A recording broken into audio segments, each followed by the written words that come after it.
കർക്കിടക മാസത്തിലെ നാലമ്പല തീർത്ഥാടനത്തിനായി ക്ഷേത്രങ്ങൾ ഒരുങ്ങി. ചൊവ്വാഴ്ച നാലമ്പല തീർത്ഥാടനത്തിന് തുടക്കമാകും. കർക്കിടക മാസത്തിൽ ദശരഥ പുത്രന്മാരായ ശ്രീരാമ, ഭരത, ലക്ഷ്മണ, ശത്രുഘ്ന ക്ഷേത്രങ്ങളിൽ ഒരേ ദിവസം ദർശനം നടത്തുന്നത് പുണ്യമായാണ് ഭക്തർ വിശ്വസിക്കുന്നത്. തൃപ്രയാർ ക്ഷേത്രത്തിൽ നിന്നാണ് നാലമ്പല തീർത്ഥാടനത്തിന് തുടക്കമാകുക. തുടർന്ന് ഇരിങ്ങാലക്കുട കൂടൽമാണിക്യം ക്ഷേത്രം, മൂഴിക്കുളം ലക്ഷ്മണ പെരുമാൾ ക്ഷേത്രം, പായമ്മൽ ശത്രുഘ്ന ക്ഷേത്രം എന്നിവിടങ്ങളിൽ ദർശനം നടത്തി തൃപ്രയാറിൽ തന്നെ അവസാനിക്കുന്നതാണ് നാലമ്പല തീർത്ഥാടനം. ഭക്തർക്കായി വിപുലമായ സൗകര്യങ്ങളാണ് ഇത്തവണ ക്ഷേത്രങ്ങളിൽ ഒരുക്കുന്നത്.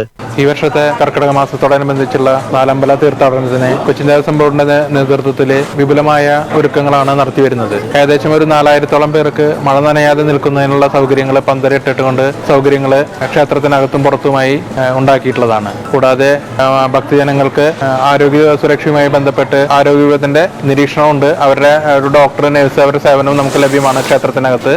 കൂടാതെ ആംബുലൻസ് സർവീസ് ഇതെല്ലാം നമ്മൾ ഏർപ്പാടാക്കിയിട്ടുണ്ട്. വരുന്ന ഭക്തജനങ്ങൾക്ക് സുഗമമായി ദർശനം നടത്തുന്നതിന് വേണ്ടിയിട്ടുള്ള പോലീസ് അടക്കം ക്യൂ സിസ്റ്റം വളരെ നല്ല രീതിയിലാണ് ഇപ്രാവശ്യം നടപ്പിലാക്കിയിട്ടുള്ളത്.